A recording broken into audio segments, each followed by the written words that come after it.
Greetings and salutations, travelers of the internet, and welcome to the Lit Round Table. I'm Joseph. And I'm Anna. We'll be your wise or not so wise mentors for today's audio adventure into all things storytelling. In today's episode 13. Woo! Alrighty, so today is going to be a little less negative. Yes. Today's episode will be much more positive than the last two episodes have been. It will also probably be shorter.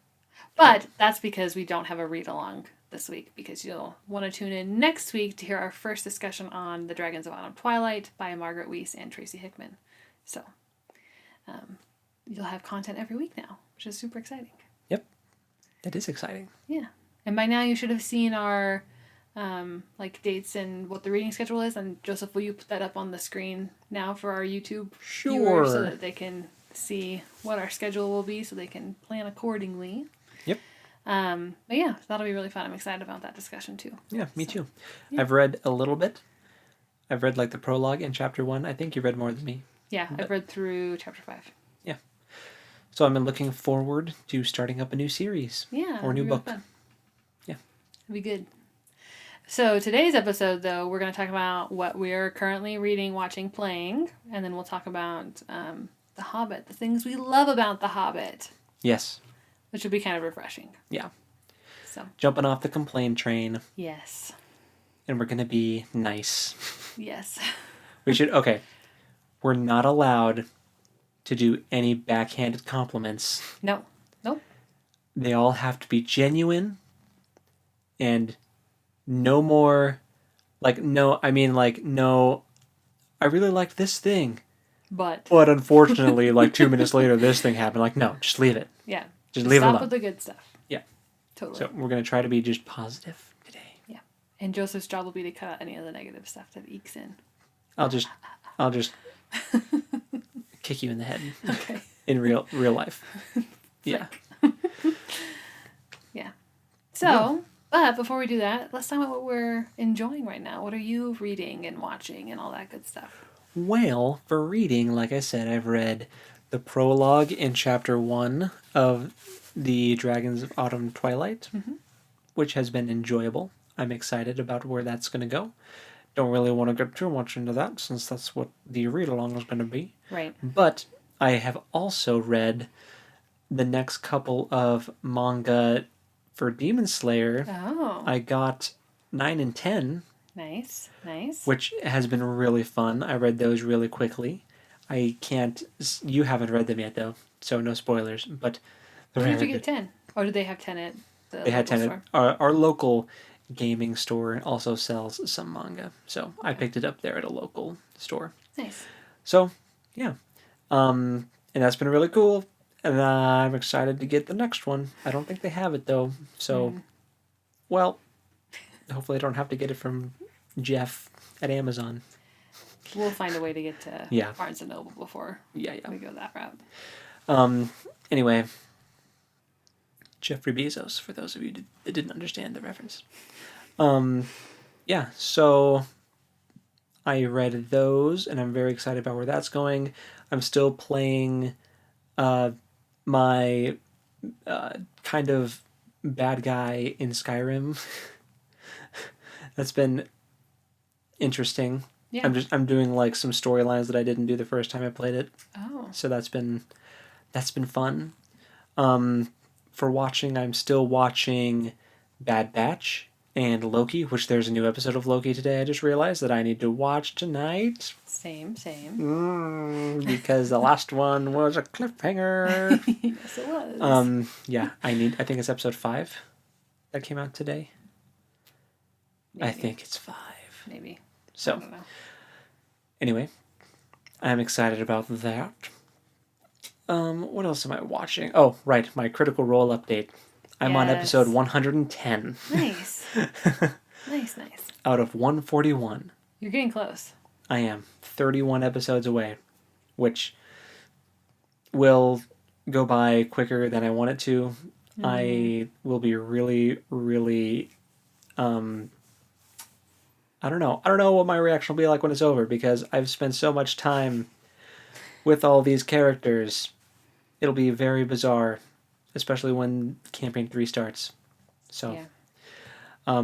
yeah, but I'm very excited because I like there are some things that have been spoiled for me just Sure. because I follow the Critical Role Reddit thread and there's stuff that comes up on my TikTok about it.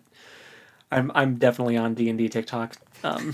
Me too, actually. But yeah, so that'll be emotional. Yeah. Once that's over. Hope maybe by the time it's over for me though, campaign 3 will have started and I won't have to wait. There you go. Well, they already started that like in between campaign, right? Yeah, they've got that. That's only like an 8-episode series Yeah, but that they're doing. it's more content. It is. So if I finish campaign 2, I'll at least have that. Yeah. So, but as far as for what I'm watching, we're still going through My Hero Academia. We're up to date now with the show. We have a movie that we need to watch. Right. Which is the opposite of what we said we were going to do in the last. Yeah, we said we were going to watch, but then you and Hope wanted to just watch the show. Got excited about spoilers we saw that weren't actually spoilers. Yeah, Turns it out. wasn't actually that bad, but Well, it wasn't as the spoilers weren't as bad as crazy as you thought. Yeah. So we are up to date on My Hero Academia, and I think that means we're going to watch that movie, and we're going to keep watching the new episodes as they come out. But I think the one that we're going to like binge is Attack on Titan, because you have only seen season 1. Yeah. Part 1 and 2 of season 1. Yeah, and Hope and I are up to date on that, and it's been really interesting watching those earlier episodes again with the knowledge that we have. Yeah. So, totally. Anyway, I think that's it for me. So, Nice. how about you? What you've been reading and watching and all that good stuff? What have I been reading and watching? Let's see. For reading right now, I'm reading The Four Winds by Kristin Hannah. Hannah Kristin. Mm-hmm. I think it's Kristin Hannah. She has 2 first names. Which is it's a historical fiction going through the Dust Bowl. Oh, interesting. So it follows our main character lives in Texas and travels to California because the Dust Bowl is so bad where she's at with her 2 kiddos. Huh. So it's a little bit more it's not very good escapism. No. Because it's about like real things that happen to real people. Yeah, I'm not like the biggest fan of historical fiction, if I'm honest. Well, it depends. I don't know. It was recommended to me by one of the ladies that I quilt with. She said it was a very good book. And then it was also, it's like this month's book club book for the church group that I'm in. Okay. And so I was like, oh, okay, 2 birds, 1 stone. I'll read that book. So I've been listening to it and I'm like, did I get the right book? I did. But, I mean, it's very well written. Mm-hmm. It's just very sad. Yeah. A lot of it. I guess I would like historical fiction if it had fantastical elements in it. Like Abraham Lincoln Vampire Slayer. Yeah, no. It's or not like Vampire that at all. Hunter, whatever. Pride and Prejudice and Zombies, you know. Yeah. That kind of historical fiction. Yeah, no.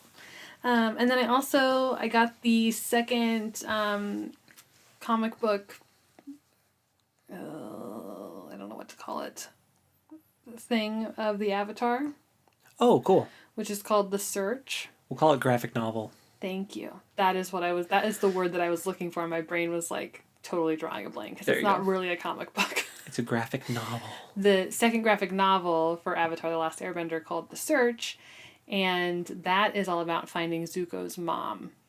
Oh. And that is all I'm going to say. It was very good. Nice. I enjoyed it a lot. Which did you like more, the first one or this one? This one. Nice. I mean, you should read both of them because they're like Sure. a continuation of the same story, but it was very good. And there's this nice thing that's happening with the covers. I don't know if you can see over there on my bookshelf. You should definitely take a picture of them. Ooh. So that you can include it in the video for people that are doing the YouTube thing. But the spines of the graphic novels create a picture That is so cool. when you line them up. I will have to remind me to take a picture of that before I leave. Yeah, so that's really fun. Very pleasing. I'll set them here so I remember. Okay. I is technically super have cool. 3 of them, but I haven't read the 3rd one yet, so. By Dark Horse Comics. Yeah. Good for Dark Horse. Yeah. Alrighty. And then I'm still working on some of the same old. So those are like the new things that I've read. Yeah. I'm still working on the manga for My Hero Academia, but I am waiting for 2 books that I ordered from that local shop to come in. Mm-hmm. And then once I have that, I'm going to go gangbusters because I have so many of them. Yeah. I'm just waiting on those 2 to show up. So, yeah, that's what I'm reading. And then for watching, I have also been watching Loki and Bad Batch. And I'm almost done with Death Note. So close. I feel like there was something... Oh, I watched Luca. The new Disney movie. Oh, I have not seen that yet. Did you like it? It's very cute. Cool. Yeah, it's good. So, but I'm not going to spoil anything about it. Okay. It's very cute, though. It has good music. Oh, cool. It's a good friendship story. That reminds me. Okay, I found out today. Well, no, not today. I found out yesterday that the person who does the music composition for Demon Slayer also did the composing for Sword Art Online and Fate Zero and Fate Straight and Fate. Oh, what is it? Stay Night. That's what it is. Which you haven't seen those. I have But not. you should. Okay. But Fair. I didn't realize that it was the same composer, and it's a Japanese woman who's the composer That's awesome. for all those anime. And those are some of my favorite anime soundtracks. Yeah. Sword Art Online and the Fate series and Demon Slayer is probably my favorite. Well, Nice. Demon Slayer and Attack on Titan are my top music in anime, I think. Totally fair. But anyway. Speaking of Demon Slayer, season 2 starts up on October 21st. I'm so pumped. So excited. It's going to be great. We're going to have to add that to our active watching list. Uh-huh. So, yeah. I'm very excited about that. Me too. Very pumped. So, but yeah, otherwise, we're doing our RPG. Yep. I forget to include that with games that I'm playing because, like, I'm not a player. Right. No, that's okay. But yeah, we've started a 3rd adventure. So, it should be fun. Yeah. But yeah, I think that's all I've got. Cool. Oh, no, I forgot one thing that I'm reading. Okay. I did start reading the, I don't know if you're familiar with the Star Wars from a certain point of view. Yeah. Yeah, it's a collection of short stories. Retold from a different character's perspective. Yep, so I started working through that collection. I haven't gotten very far, but I had heard of that. Slowly work my way through I it. had, like, casually leafed through pages in a bookstore. Yeah. But, you know, I hadn't actually, like, picked it up or read it. Yeah, so I have started that. Nice. Yeah. A certain point of view? Yes. And then the next one is like a play on The Empire Strikes Back for the title. I can't remember what it is now. Yeah. Cool. Well, you have to tell me how that goes later on. I will. The first one that I read is told from the perspective of the rebel that gets choked out by Darth Vader. Oh my. Yeah, it's kind of intense. But it's good. Ooh. It's really good. So, like the moments leading up to that, and it's very interesting. That is very interesting. Yeah. I'll have to check it out. Yeah. Maybe you'll let me borrow it when Totally. you're done. When I'm done. Yeah, when you're done. Yeah. So, Alrighty. without further ado, Normally we would go to the read-along section, but but not nope. today. We're skipping it. We're going straight to the things we love Yes. about The Hobbit. Yes. Yeah, so let's talk about the things that we love about The Hobbit. Yay! Do you have a list? I don't have a list, but I have things okay. in my mind that I know that I want to talk about. Okay, cool. I have a list. Good. I had the list, like the extensive lists for the hatred. Yes. So Yes. you can have the more extensive list for the love, Yes. I guess. Yes. So first thing on my list is I love how they used old Bilbo as the presumed narrator. Oh, yeah. Because it's very, like, it gets into the meta of The Lord of the Rings anyway, because when you read The Lord of the Rings, the Red Book of the West March is The Hobbit, which was written by Bilbo, and then Frodo adds his story, and then Sam adds his story, so I love that they, like, married that into The Hobbit, because it is essentially what, like, the premises of the story. Is that old Bilbo's writing about his old adventures, and having Ian Holm back was really sweet. And Elijah Wood as Frodo. Yes. You could still, especially Ian Holm, you could tell that they're like definitely way older in real life. Oh yeah. Frodo was Less obvious. less obvious. You could still tell, but Elijah Wood is a vampire and doesn't age. Right. Not Yeah. as crazy as others anyway. Well, I mean, he has obviously aged since then, but No, he hasn't. well, I mean, like he's obviously older than, like Orlando Bloom's aging was like very obvious. Yeah.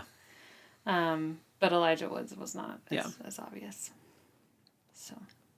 I also enjoyed that aspect of it. Mm-hmm. And especially, I think they went back to that in the end. Yeah, they do. It ended on that as well with, like Ends with Bilbo Gandalf picks showing up up. he picks up the handkerchief that he forgot, Yeah. and then it cuts back to old Bilbo, right? Yeah. At the very end. So And then you hear Gandalf knocking on the door. Yeah. And he does his whole. My dear Gandalf, oh good to Yes. see. Yeah, no, that's very cool. I love that. Very cool. Yeah. That part made me emotional in the theater. Yes. Same. For sure. Same. It made me emotional rewatching it. Yeah. And then it cuts to Billy Boyd singing. Yeah. And it's like, which also, I love all the end credit songs. Yeah. They're all very well done. Very good. I agree. Which, this is maybe a weird thing to mention right now, but have you, did you realize that Dominic Monaghan and Billy Boyd have a podcast right now? Yes, the Friendship Onion. Yes. It's very good. I've seen things of them like plugging it, like they were on Stephen Colbert very recently, and like they were like plugging it on that. Yeah. And I've seen some like random tidbits. Yeah. But not like I haven't watched an episode all the way through. Okay. But I'll have to do that sometime. I'm very behind, but because I've been listening to audiobooks, but I have listened to several of the episodes, and they're very fun. So if you're a fan of Lord of the Rings and Hobbit-y things and those particular actors, you should totally listen to The Friendship Onion. It's very fun. Just to give them a little, not that they need a plug from us, they're doing fine. Yeah. But in case any of our listeners didn't know that is also a podcast you can listen to, you should add that to your list. Because they're fun. Okay. I love the bit at Bag End with the dwarves and all the food and like the songs that they sing. Like that feels very true to what Tolkien was trying to accomplish. Tonally, that was very on point. Yes. With the tone. Yes, and like super fun. Are you gonna add a couple things in here? Yeah. How are you wanting to do? Are you wanting to just Well, go I would like to go movie back by and forth. movie, or? Well, I didn't necessarily write it out like that. I just had more. They're kind of broad. Okay, sure. I loved being back in the Shire, even though I kind of go back and forth between whether or not I think they were there too long. But I think that I just mean that's one where like I oscillate. Yeah. But no, I totally I think mostly that one belongs on my things that I love list because I love the Shire music and it's also green and beautiful and visually just like it's very aesthetically pleasing being in the Shire. Yeah, I agree. I also really enjoy the Shire, and I didn't find that it was starting to drag until like after they had technically left Bag End. Oh, okay. Yeah, so that's like fair. all the part that they were like in the Shire and in Bag End specifically, like super enjoyable. I really loved the interaction with Gandalf and Bilbo, like right out of the gate. Oh yeah, it's perfect. What do you mean? Good morning? Is the morning good, or is it just a morning to be good on, or like Yes. Just the witty dialogue with Gandalf is very good. Yes. Very well done. I really enjoyed the introduction of the dwarves. That was accurate, at least book accurate, and comical and very funny. And even the extra bits they threw in, I think were pretty. Yeah. They were good too. I really liked, like you said, all the music, like the blunt the knives, bend the forks. Yeah, because that's out of the book. Yeah, that's very whimsical and just kind of funny. The the song, the Lonely Mountain song, is haunting and beautiful, and it's like such a bass song. Yeah. Like all these like super bass dwarves, except for like the few tenors that you can hear Right. later on. But it's like, Yes. oh, I remember when that song came out. Like before we had even seen the movie, you could listen to that song. You're just like, oh, this gives me chills. Yeah. It's like, I want to listen to the dwarves in a band. Can they join a band? Yeah. Can they be a musical group? I just want a dwarf a cappella group. Oh, yes. Led by Richard Armitage himself. Yeah. Like, so good. Very good. I really loved that stuff. I loved when Bilbo unfurls the contract and how it like goes down onto the floor. Yes. And he's like talking about like in case of like evisceration, incineration, like all these things. Yes. Like I was like, oh man, that's pretty good. Yeah. They did a good job with that. I think you might not be able to anymore, but once upon a time you could actually buy a prop of the contract on the Weta Workshop website. Yeah. I don't know if that's still there or not, but Yeah. yeah, that used to be a thing. I thought that'd be fun, but yeah. Anyway, yeah, that's like all the Shirey things that I really liked. Yeah. Totally. Mhm. So kind of like going along with that, the cast as a whole Yeah, is excellent. the casting was really well done, and the costume design. Yes. Yeah, I listed out a bunch of them. So I had like Martin Freeman obviously is fantastic. Yes. As Bilbo. Richard Armitage, like Yeah, so good. Great Thorn. Ian McKellen we knew was going to be a fantastic Gandalf because he's already done it once. He is but Gandalf. he continued to be Gandalf. If they ever remake Lord of the Rings, good luck. They better just CGI Ian McKellen in. Yes. Because they're. Yes. I also had Graham McTavish, who is I can't remember what his dwarf name is, He's but he's the Durin. big one. No, he's not Durin. He's Dwalin. Dwalin, the big one. Yeah. Which we also like him from Outlander too, because he's in that. He is an Outlander. He's a good actor. I enjoy him whenever I see him in things. Yeah. Yep. Benedict Cumberbatch, Smaug. We talked about how great he was last week, but I just wanted to reiterate that he did fantastic. Everything about Smaug is great. He's also the necromancer. Oh. He did that.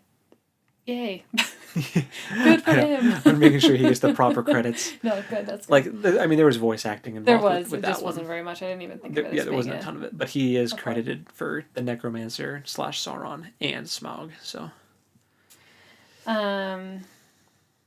Luke Evans is Bard the Bowman.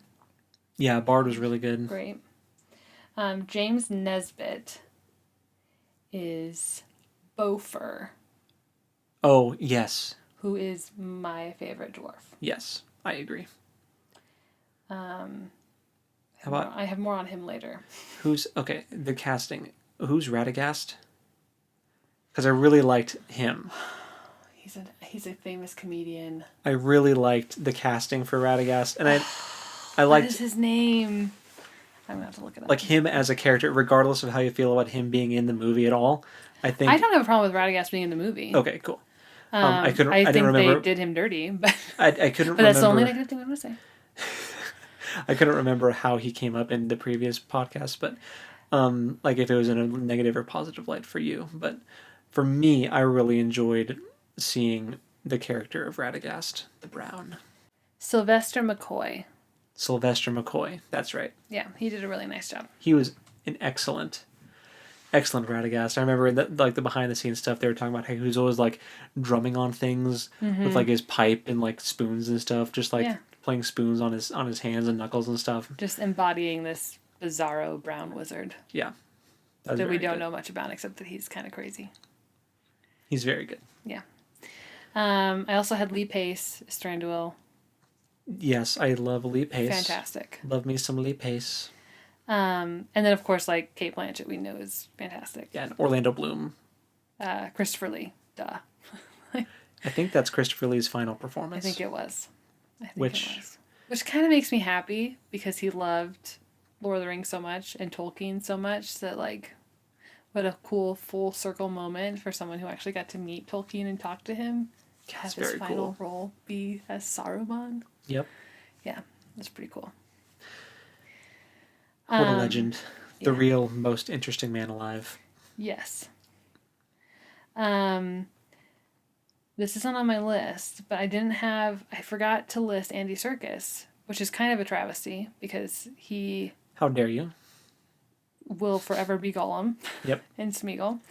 And I didn't have written down here, but the Riddles in the Dark scene between Bilbo and Gollum is so well done.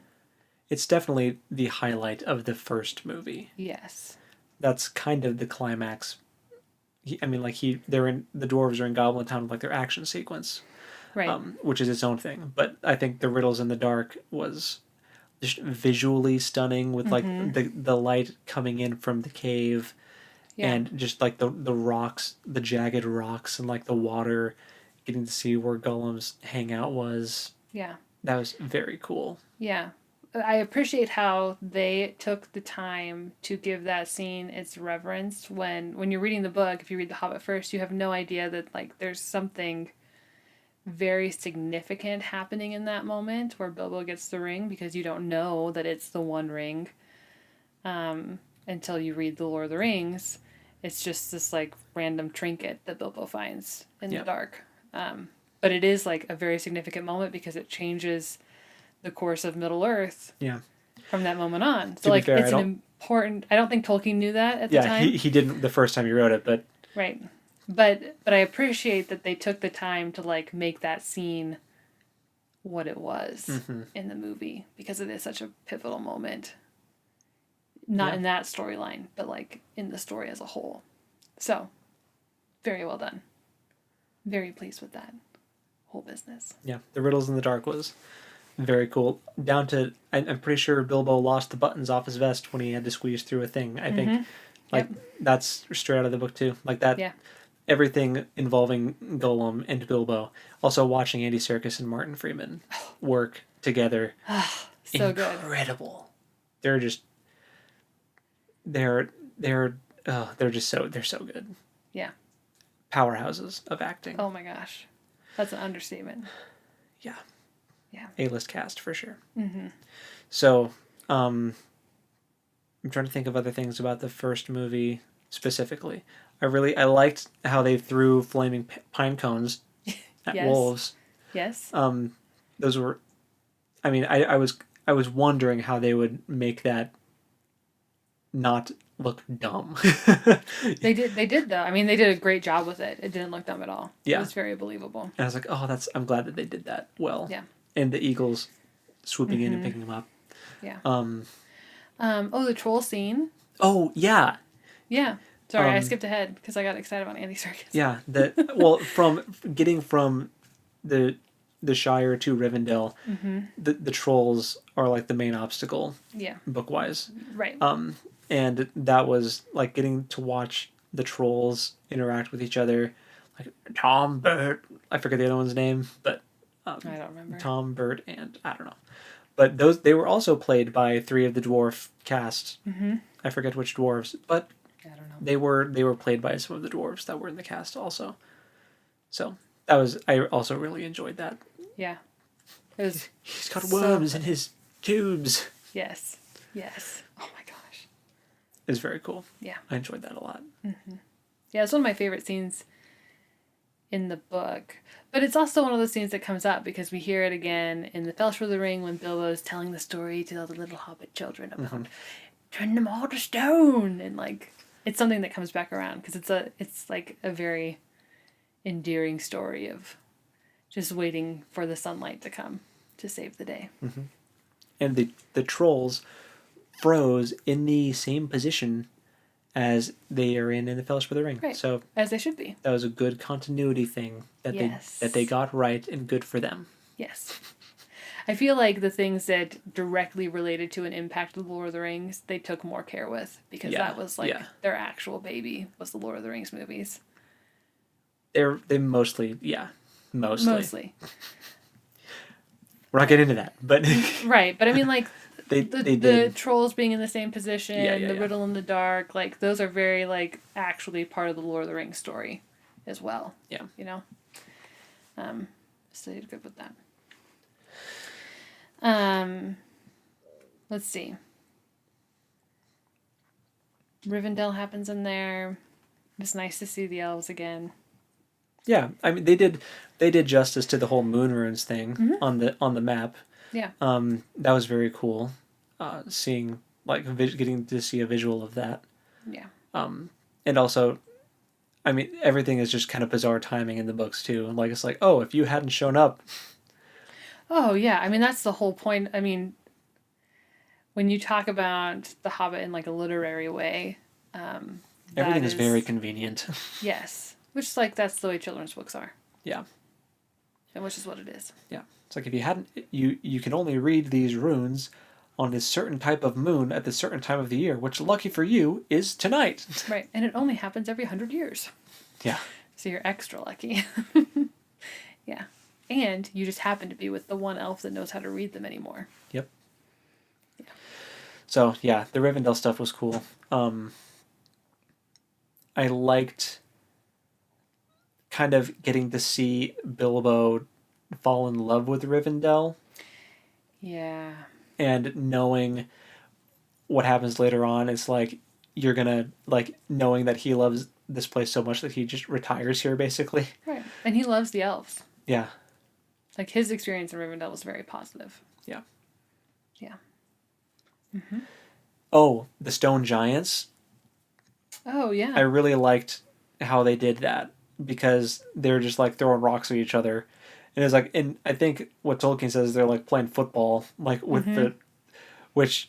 It's like a passing paragraph, maybe. Yeah, yeah. Like it's barely mentioned. It's just really funny to me. Yeah. But to Tolkien, would that mean soccer? If he was British? Okay, so Stone Troll is playing soccer with giant boulders. Yeah. But I thought that was really cool and something that I didn't necessarily I would have totally expected them to just cut that out. Oh yeah. You know, and just have them encounter a bad storm in the Misty Mountains and they have to take shelter in a cave and then the goblins scoop them up. But no, they actually put the stone giants in there. So I was like, oh, we get to see stone giants. That's so cool. Yeah. So. Yeah. And actually, like the Goblin King, like. Oh, the Great Goblin. Yeah. Yes. Yeah. Sorry, not the Goblin King. The Great Goblin. Is the Goblin King? Is that Labyrinth? Yeah, it's David Bowie. Okay. I mean, I would have enjoyed it if they had gotten. Was David Bowie alive when they filmed this? I don't know. But I don't know if he was anymore. If they had gotten David Bowie to be the Goblin King. No, the Great Goblin. No, just reprising his role as the Goblin King in The Hobbit. Oh man, that would have been funny. Just singing. Very opposite Dance, aesthetics. magic, dance. Very different. Oh yeah. A very different movie. Very different aesthetics. The dwarves would have had a harder time escaping. Yes. If it was the Goblin King. Very true. But no, I thought the Great Goblin was well done. He was grotesque and disgusting. Which is exactly what we wanted. Yes, it's exactly what he needed to be. So that was kudos to them. Sometimes gross is good. Yeah. It has its place. It can be done right. Mm-hmm. And yeah, he was just nasty. Yeah. He served his purpose, plot-wise. Mm-hmm. He totally did. Okay, so then the eagle bit, was cool to see the eagles flying them away. Mm-hmm. And we got to see the eagle's eyrie. Yes. Briefly. Very briefly. But yeah. And so that takes us into the second movie, particularly with Beorn, which we all know that Beorn is one of my favorite parts of the book. Yeah, Beorn's very cool. He looks kind of weird in the movie, but he should. Like, he shouldn't look like a human, because he's not really a human. Yeah. So I thought the way they decided to depict him was well done, I thought. I agree. I liked the casting. I liked his overall like costume design and aesthetic. I liked being in his house. Like the big like bees flying around and like he keeps bees and he's just like this cool dude living in the wilderness. Yeah. Beekeeper who can also like turn into a bear. But yeah. It was very I really enjoyed meeting Beorn. Very fun. And they did I think they at least made it a good attempt at like the intro for the dwarves. They tried. They tried. I'll give them credit for that. Yes. It's not quite exactly how I want it. It wasn't perfect. But yeah. So then there's going into Mirkwood. Yeah. I did like how creepy and like mysterious and Oh yeah. like I was afraid. I don't know, afraid. I mean, I was curious to see how they'd be able to differentiate Mirkwood from Fangorn. Oh, I think they did it. From Two Towers. Yeah. They felt very different, but both still very creepy. Yes. Mirkwood was definitely more like, this place is messing with our minds, and Fangorn was way more like, the trees are gonna murder you. Yes, both accurate. Yeah. So I thought that was really cool the way they did that, and I loved Bomber getting knocked out by the river and them having to carry him. That's like straight out of the book. It's perfect. Perfect. You love to see it. That was. Yes. I loved that. And Bilbo getting up into like breaking through the canopy and seeing. Did he see all the black butterflies? Was that a thing? Yeah. And he sees all the black butterflies. That's straight out of the book, and I loved that so much. Yeah. Yeah. I really liked all the Mirkwood stuff, and even like getting captured by the spiders and everything. That was very cool. Yeah, and the spiders talking like. They did that really well too. I was wondering how they would do the talking spiders, because Shelob doesn't talk. Right. Nope. Not at all. In the Two Towers or Return of the King, so I was wondering how they would do that, and I think it's Two Towers. Well, I'm Two Towers for book, Return of the King for movies. Right. I was trying to remember. Wait, when did that happen? Yeah. And they made it just so that when Bilbo had the ring on, he could hear the spiders talking, which is like, okay, cool. Yeah, why not? I buy it. I'm here for it. Yeah, totally. And then he gets to name his sword Sting and all that good stuff. Yeah. So yeah, I loved that whole Mirkwood sequence leading up to the elves capturing them. Yeah. I don't have a lot to say about the Mirkwood elves. I liked the costume. I have nothing but praise for costume design. And Finley for bass. the whole trilogy, the music, like Howard Shore is a master composer. Except for that one part. Well, there's the one part that I mentioned, but I'm otherwise, not entirely. Well, he just might not have had time to write something for that, or they didn't tell him it was going to be in there, and he didn't write something for it. They put something else in. Who knows? I don't know. That was weird. That's an anomaly. It's an outlier. It's still a good song. Oh, it's a great music. I love that song. It just didn't belong there. But overall, A+ musical composition. I loved the theme for the dwarves. I loved the theme for the Mirkwood elves. You know what? I even loved the Keely and Tariel theme. Yeah, I love all the music. Yeah. I love Smaug's music. Oh. It's so... They incorporated gongs and bells and stuff from Asian culture, because dragons are a huge thing in Asian culture, and that was so cool. I love all the music. Yeah. So the theme for the Mirkwood elves was super cool. I liked, again, the costume design. I loved just the look of the halls of Thranduil. They're in stone, so it's cave system, but also it looks very organic in the way the rocks are formed. It's a very good foil to Lothlorien. Yeah. It's because Lothlorien is so bright and viney and organic and delicate, whereas Mirkwood is dark and hard because they have to be, because they're in this crazy forest.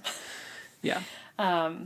Which wasn't always that way. No. It was called Greenwood the Great, but then it started getting creepy. Yeah, but I like how those two elven cultures are good foils for each other. Yeah, they're very distinct. Even looking, the Lothlorien elves live in the trees. They're giant, really super cool, elegant tree houses. But the Mirkwood elves live in a mountain. They're in a cave system. Yeah. In a mountain in Mirkwood. So Mm-hmm. that is interesting. It's like it's like the Hall of the Goblin King, like, Mm-hmm. the fairy tale or whatever, nursery rhyme, whatever that is, song. Oh, I know what you're talking about. I can't think of what the actual title is now because now all I can think about is David Bowie. Yeah, sorry. But no, like going into the mountain that Yeah. belongs to the, the Goblin King. That's gonna bug me. Oh well, move on. Especially if you if think you about, know like, what we're talking about, put it in the comments. especially if you think about the animated Hobbit movie. Yeah. Thranduil looks whack. He looks like a Goblin King. He does. He totally in does. that. But Oh man. anyway, like, I have nothing but praise for, like, the aesthetics Mm-hmm. and the look and the casting, the acting, Yeah. all that involving the elves. There's other things we discussed. Yeah. You can listen to our things we hated about, Yeah. plot. But yeah. Let's see. So then we do the river bit. Whatever, we don't need to talk about that. And then they did the barrels out of Bond. They Yes. escaped in barrels. They did. Did they get the elves drunk? Remind me. They did. Okay, so they got that Yes. right. Bilbo. Well, I don't know if Bilbo got them drunk. But He they didn't. were drunk. They got drunk on Dorwinian wine, Yeah. which is a real thing, and Bilbo used that to break the dwarves out in barrels. So, perfect. Excellent. Love it. We love that. Sorry, I had to get a drink. Okay. Getting a little That's fine. hearty. We'll leave that. Who cares? Yeah, so that was great. Once they get to Lake Town, Bard is great. Yeah, again, the casting for Bard, awesome. Yeah. I like that we got to see Bard's family, even though not lore accurate, but appreciated. yeah. It's cool that we got a deeper dive into his character, even if it's not lore accurate, because his kids, or kid, Bane for sure is, like, in lore. Yes, I But believe so. but wouldn't have been born yet at the time of the events of the movie. But whatever.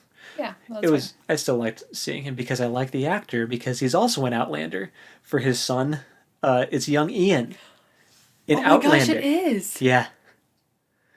Uh-huh. Oh, wild. Yep. I do love that actor. Yeah, he's cool. He is. That's funny. You're totally right. Sorry, I don't know your name, but we like you. And I can't be bothered to Google it. I'll look it up. Okay, Anna's gonna look it up. I feel like I should know because I think I follow Just him look on up Twitter. Outlander young Ian actor, Yeah. and I will keep the people entertained while you do.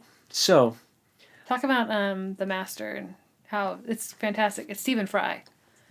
yeah, he was delightfully disgusting Yes. and sleazy. Yes.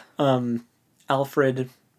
Okay, I'll say I didn't care for Alfred. I didn't But, sorry, I never even talked about Alfred and the things that I hate, and I should have.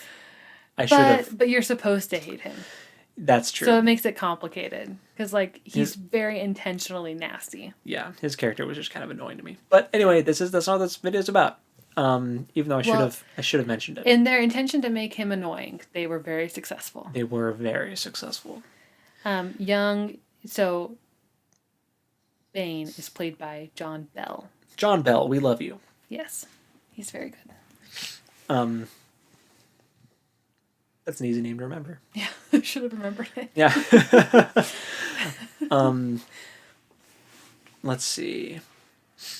I loved the music for Lake Town. I loved the aesthetic. Just the look and the vibes of Lake Town were really, really cool. Mm-hmm. I loved that Stephen Colbert got a cameo in Lake Town. Oh, yeah. Well deserved. Yeah, well deserved. He deserves. I hope he gets a cameo in the Amazon series too. Yes. He probably won't, but I hope he does. I hope he does. I need to look up if they have any kind of date for that yet, or I haven't heard anything. what the progress is on that show. I'm sure COVID slowed things down a bit. Slowed everything down. But anyway, off topic. What would you like about Lake Town? All the things you mentioned. Okay, fair. Yeah. The Lake dwarves- Town doesn't have a huge role. I mean, like it's in the book, but it doesn't have like a big. It's not. They're not there very long before they go to the mountain. No, They do still do it well when Thorin like convinces the townsfolk to like support the dwarves and Yes. trying to retake the mountain and stuff. Yeah. That was well done. Yep.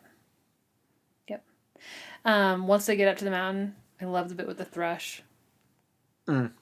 Right? Yep. Knocking on the That's perfect. and them unlocking the keyhole for the secret back door. Very cool. What they would only know about because of the runes that they happen to be there for. Yeah, Yeah. That's great. So good. And the door would only be like available on that certain day. Which why would you make a door like that? Like if the dwarves still lived there, Well, why would you make a secret entrance that you could only go into one day? not only that, but you're also dependent on a thrush because that's in the poem. Yeah. So I don't know. It's just fantasy. It's yes, cool. But it's the epitome of like happenstance. Happenstance? happenstance, yeah. Like it makes no sense if you think about it critically, but Happenchance. we'll roll with it. It's a new word. We just made a new word. Happenchance. Happenchance. Okay, fair enough. Happenstance and chance. Yes. But so I love that. And then of course when Bilbo is in with Smaug, like Oh, everything about that, it's just great. yeah. We know those two actors have good chemistry together because Sherlock. But it was really cool to see them in this other very different role and play them excellently.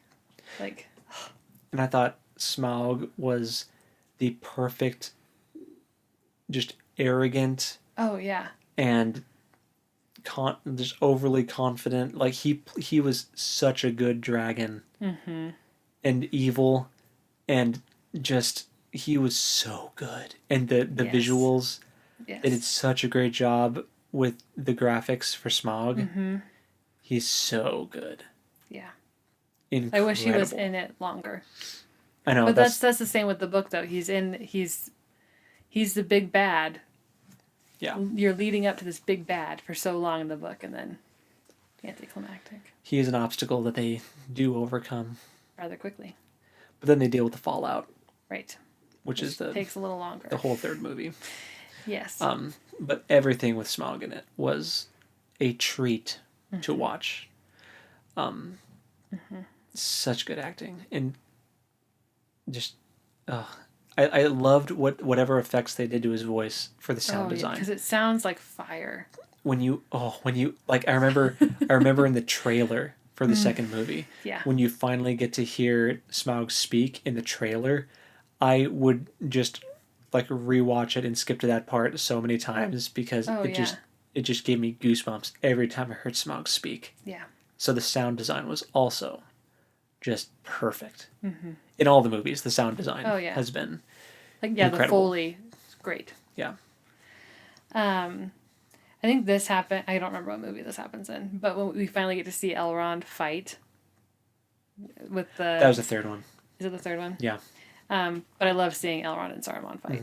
Like, that was. Because, like, when you watch the Lord of the Rings movies and you see the prologue for the Fellowship of the Ring, you see, like, some fighting, Yeah. but you don't see Elrond fight. You just know that he's there. And so then to actually get to see him, like, throw down. You see him kill like one orc in But the it's prologue. it's like lame. Yeah.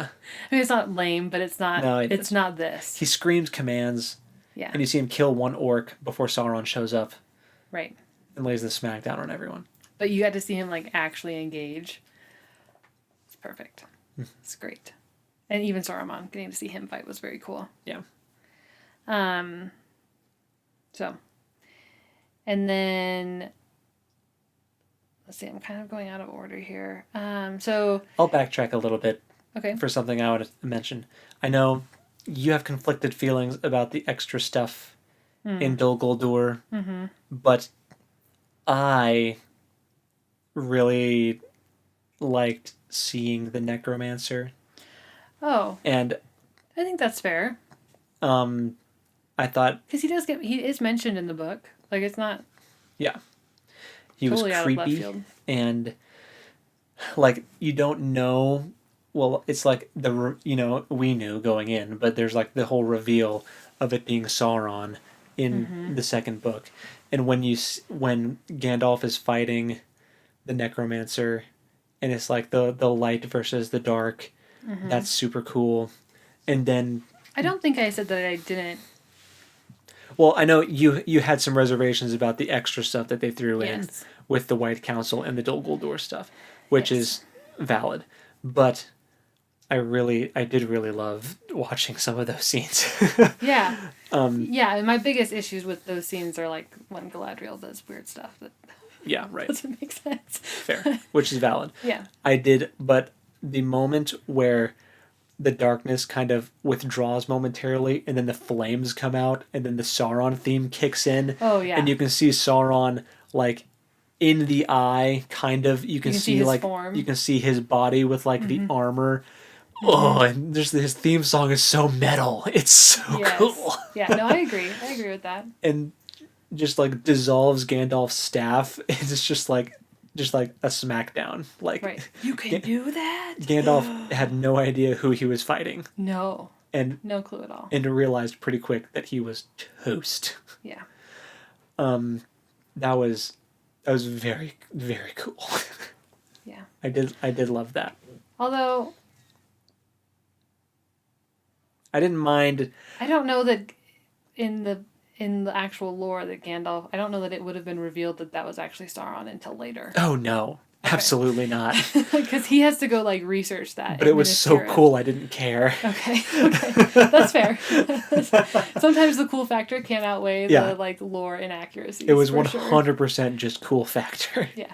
Okay. I buy that. And I his staff looked different in The Hobbit, which I was wondering why his staff looked like so much more gnarled in the Fellowship, which you could have explained away with just like he banged it on something, but no, it was like It's Radagast. he had to be given a new staff because Sauron just disintegrated his. So Yeah. sure. Yeah. And we also that's actually lore accurate that he found Thrain, Thorin's dad, in Dol Guldur, which I love anything lore accurate.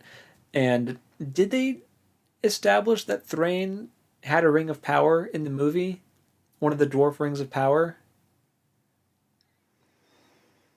I don't know. I don't remember either. But I don't believe so. that is in the lore that Thrain had a ring of power, and that's why he was captured. Because the necromancer is Sauron. And Sauron was like recollecting whatever rings he could find. I don't think that's in The Hobbit. I think that must be. Yeah, Extra that's like an appendices thing. Okay. But I just didn't remember if they had even mentioned Thrain having one of the dwarf rings of power. I don't believe so. I don't think that I even knew that. Interesting. Yeah. Now you know. Now I know. Thank you. Anyway, so I loved that whole stuff with Gandalf in Dol Guldur fighting the necromancer. Might not be the most lore accurate, but dang, it was fun to look at. So there we go. Totally fair. Speaking of things that are cool to look at. Okay. Battle of Five Armies. When Thranduil gets, when his moose gets murdered. His and elk. he gets, It's whatever, an elk. is it an elk? Whatever it is. I don't actually know. The big moose / elk. I think it's a moose. Because it's got the big antlers. I think it's an elk with the antlers don't look like moose antlers though. Yes, they do. Do they really? I think so. I think it's a moose. Tell us in the comments if it was an elk or a moose. I don't know. Maybe Cut- I'm thinking cut of out that Dragon annoying Age. noise I could be I just thinking of a made, totally Joseph. different franchise. In Dragon Age, you can like ride around on a giant elk. It's definitely a moose. Okay, I just so that's looked up fine. a moose. It's a moose. But The war moose. yeah. But when the moose is killed and he falls off of it, there's this really cool moment where his hair and all of his robes are like flipped over him, and then he stands up with the sword and it all like flies back. All dramatic. It's very elegant, and then he like kicks Murders some booty. everyone. Yeah. But it's very cool because He you're kills you're so just many watching orcs. him ride around. And you're like, oh, Yeah. can he do anything? Turns out he totally can, and it should have been the whole time. Mm-hmm. But so that was a visually very appealing moment because it's like this contrast of like these nasty orcs and this like dead moose, and then Thranduil does this beautiful elf thing and wreaks havoc. And his Thranduil's war outfit was super cool. Yes. Again, costuming. Like the silver and the dark gray. Yes. And, ooh. Yeah. No, it was very cool. I wish he would have had a cool helmet. But it's okay. It is okay. Would have covered his pretty elf face. Yeah, would have been hard to pull off some of There's a reason why in movies, people that should have helmets on don't. Yes. You're telling me Aragorn didn't have a helmet on at the Black Gates? Dumb. Anyway. Yeah. I think the bartering, watching Thorin slowly go nuts was hard because you like him, but you love it because it's like, it's book accurate and it's really good acting. And seeing the moment, there was a moment, well, I loved watching them like barter over the Arkenstone too after Bilbo ditches the dwarves and steals the Arkenstone. I have something before that. And I love the moment, this is a moment before that, when Thorin gives Bilbo the Mithril chainmail. Yes. And you can just see, like, man, they just love each other so much. Yeah. And, like, they do. I mean... I know, they totally do. And you know that had Thorin lived, they would have had the most epic of friendship / bromance. Oh, yeah. Yeah. Like, yeah. It would have been awesome. Bilbo would have retired to the Lonely Mountain instead of Rivendell. You know? Yeah. Yeah, totally. It also was like a moment of lucidity where, you know, you're watching Thorin go nuts, but then it was a moment with Bilbo where you see him come back to being like... Oh, yeah, I trust this person. Like a caring, empathetic, trusting, not paranoid psycho person. Yeah. So yeah, I really love that scene. And that's also... Is that where he... Yeah, that's where he also shows Thorin the acorn that he took from Beorn's house. Yeah. Correct? Mm-hmm. I love that. Because it's a misdirect, because you think he's looking at the Arkenstone, and we know that he has the Arkenstone. And Thorin also thinks it's the Arkenstone. And then Bilbo's like, it's nothing. And he's like, show it to me. And then he holds out this acorn. And as the audience, you're like, oh, he wasn't looking at the Arkenstone. Huh.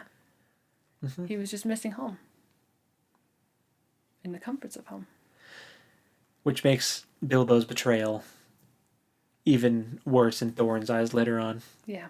Which, watching Bilbo ditch the dwarves is also something that I hated and loved at the same time. Yeah, which I know what you're going to say. So yeah, I have that on my list. Give me your Beaufort spiel.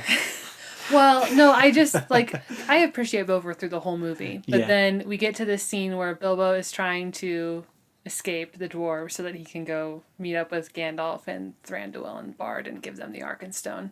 Because he's realized that Thorin is beyond hope at this point. Like, he's just gone off the deep end. He cannot be reasoned with. No. And he's trying to escape, and Beaufort totally catches him. Yeah. And they have this nice little conversation that's very endearing. And you can tell that Beaufort totally knows exactly what Bilbo is trying to do. He knows that he has the Arkenstone and that he's going to give it to the other side. And he lets him go because all the other dwarves have also recognized that Thorin has lost his mind. And it's heartbreaking, but it's so well done. And like that whole scene, I was like, oh, Beaufort, oh, you're so great. He's the best dwarf. I love this. He is the best dwarf. Hands down. So I love that scene. And the way it's delivered is very well done. Mm-hmm. Very believable. So. I agree. Yeah. That's definitely one of my favorite character interactions of the third movie. Yeah. I did like the visuals. Like, I know I mentioned not liking the whole Smaug getting dunked in molten gold, whatever. Right. But I did like the visual of Thorin. When Thorin is walking around on, like, the now hardened gold in like the throne room. Yeah. That's like hardened gold all over the floor, and you can see Smog like slithering around under the surface like some kind of freaky shark thing, and it's like Thorin getting the dragon sickness with the gold and everything, and then the Yeah. gold like swallows up Thorin. That was so cool. Yeah, visually very well done. It's so creepy, and Smaug's theme comes back momentarily, and then that after that creepy like trip is when he like throws his crown on the ground. Yeah. And he kind of breaks free from the dragon sickness, which I thought that scene was very cool. Yeah, totally. Totally. So my final note that I have is skipping way ahead. Oh, okay. Because yeah, like in the actual battle part, I mean, I like Dane riding a war pig. Yeah, it's very funny. Just because I like the idea. Yeah. Well, and we talked about like it doesn't make sense, like in actual combat that the elves would launch themselves over the shield wall. But it looked cool. Looked really cool. It looked really sweet. Yeah. That was part. Yes. That was definitely the rule of cool. Yes. Like something that's just visually amazing, and Yes. as opposed to like actually making sense. Right. Exactly. Yeah. So that is fun to watch. And watching the elves versus the dwarves, like, because you never know who would actually win in a throwdown like that, and it's still pretty up in the air. Right. In the movie anyway. Yeah. Well, and I do have a general note just to, like the stunt coordination. Like, kudos to those people. Definitely. That design and choreograph the fight scenes, because what a job, especially in something this big. And the way that they articulate each different race and how like they fight, because the way the men fight is very different from how the elves fight. It's very different from the orcs, from the dwarves. Like they're all so unique, and that's just incredible. Mm-hmm. Like super kudos to those people that figure that out.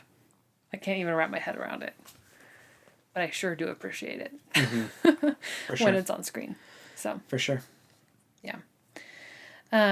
So then my final thing I have written down, even I'm sure there are other things that we'll talk about, but actually, because I know there's one more thing I want to talk about. Okay. But the last thing I have written down is the final scene with Thorin and Bilbo. Yeah. Which is not totally inaccurate to the book. It just happens later. Right, because Bilbo and Thorin do have like a last moment where we get that awesome quote. When Bilbo comes to, it's like the battle's pretty long over, but Thorin is dying but not dead. Right. And that's kind like Thorin had been like recovered by the dwarves. Right. And was like in a tent. Right. And Bilbo goes to him. But in this case, it's like the battle had just happened. Like he had just been wounded and now he's dying. Mm-hmm. And which that's fine. That doesn't bother me that that's how they did it in the movie at all. It totally makes sense to me. That's an obvious way to cut down time and make things less confusing for the audience. That's fine.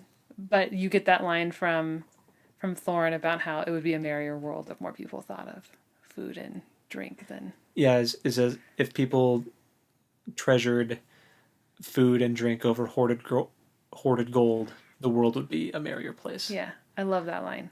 And it's not quite like that in the movie, but it's really close. Yeah. Close enough. And he says, go home, plant your trees, watch them grow. Yeah.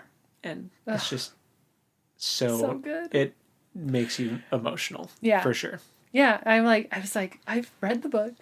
I've seen this movie a couple times, not as many times as Lord of the Rings, and it still made me really emotional when I rewatched it. I was like, oh. And Bilbo weeps for Thorin. Yeah. And this might be my favorite scene in the entire movie, is when Gandalf comes up to Bilbo. Bilbo's just sitting there kind of shell-shocked. Mm-hmm. And Gandalf comes up to Bilbo and just starts scratching out his pipe and putting the pipe weed in. Mm-hmm. And just like that interaction between the two of them was there's so many layers. It's so awkward. But it's also Gandalf just like being present. Yeah. And knowing like there's no words I can say that are going to make this easier or better for you. Yeah. But I'll be here. Like, this sucks, dude. And also, it sucks, so I'm going to smoke a pipe. And to me, it's also like yep, this is what adventures are like. Yeah. And it's like, I got you into this. Sorry. But not sorry. But it's also like to me, it was also like a moment of like, yeah, this is what adventures are like. They have the highest of highs and the lowest of lows, and like things that you'll love and things that you'll hate, kind of like the movie. But but in the end, you're still glad that you went, and you're glad that you did it. And they kind of have that moment of acknowledgement. I think they both smile at each other, and it's just like like we're acknowledging that this day in particular was the worst. Trademark, the worst. Yes. But we're still here, and I loved that whole scene. Also, the sound design in that scene with the pipe stuff was crazy good. Yeah. But again, that Foley. Yep, the Foley artist. Good job. Props. Yeah. So then Bilbo goes home, and we get to see the Sackville Bagginses. We do. Stealing Bilbo's spoons. I'm also going to throw in really quick that I'm really glad that, because after watching it in the theaters, we, again, like I said before, the only way it really makes sense is if you watch the extended version. Mm-hmm. I'm glad that we got to see Thorin, Fili, and Kili's funeral. Yes. And that we got to see Thorin getting buried with the Arkenstone and with Orcrist. Yes. And that Dane became the Iron, or the king of, he's from the Iron Throne. Hills. I almost said the Iron Throne. He's from the Iron Hills. He's we're the really king under the mountain. Yeah. Oh boy. We're really good at mixing up our It's been a long day. Franchises. Thank you. See? Wow. Yeah. Dane. Intellectual property. Dane Ironfoot. Yes. Becomes the king under the mountain. Yes. So I loved that they put that in, because that cleared up a lot of plot holy stuff that existed without that. So I'm glad they included that in the extended version. So anyway. Yeah. But yeah, and my last thing is the Return of the Shire and how they were auctioning off Bilbo's house, and like that was perfect. All of his belongings were being auctioned off. Yeah. And it was just like how I imagined it from the book. Lobelia Sackville Baggins making off with his silver spoons. Yes. Yeah, it was perfect. Yeah, that's exactly the way I wanted it to be. Mm-hmm. Because I mean, the dude was gone for like half a year. I think it, if not more. I think it don't was know. a whole year by the time he got back. And then, they were selling all his stuff. They thought he was dead. Makes sense. Totally. Yeah, they were having an estate sale. Yeah, well, so there are. If I thought hard, there's probably more things I could say. Yeah. We already mentioned, the cool thing with, like, at the very end, how it goes back to the Fellowship of the Ring with Gandalf coming to the house, to Bag End and all that. So, I will give one more shout out. You touched on this. All of the end credit songs. Mm-hmm. First, but the end credit art too. And the artwork is very good. Mm-hmm. In particular, The Last Goodbye with Billy Boyd singing was really emotional. Yeah. I remember listening to that when it first came out too. Yeah, and that was, yeah. It comes across on my Spotify every once in a while. And every time I just have to like stop what I'm doing and like just sit in the sad. Yeah. For a little bit. And like even now talking about the things that we loved with the movies, I'm like, I could watch them again. Yeah. Like I just watched them, so I'm gonna need a little time, but I know.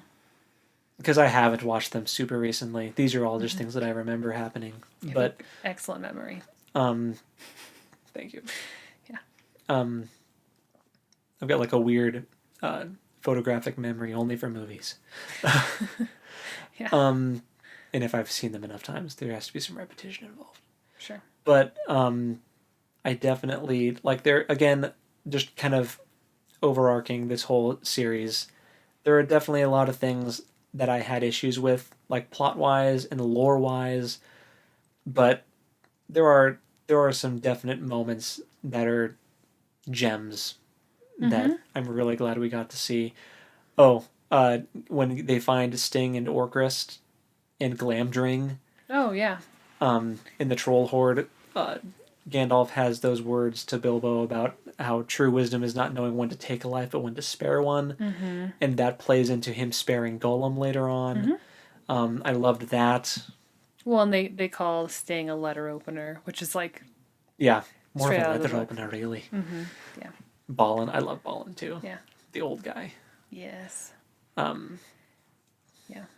Yeah. So yeah, there's plenty of moments that are amazing that I love. Yeah, so I'm gonna have to rewatch these movies sometime. Yeah. Just to see those moments. Totally. So. Totally. Yeah. You have anything else you want to add? I don't think so. I think that's everything. Okay. Awesome. Yeah. This is fun to talk about like nice things. Yeah. It's a little refreshing. Yeah. Those. Yeah. I mean, again, we can rant for a long time about the stuff we didn't like. It's easy. It's easy to complain. Yeah. So. Yeah. But it was also really fun talking about this stuff too. Yeah. So. Yeah. Pretty cool. So next week, you will see an episode for our read along of the Autumn of Drag.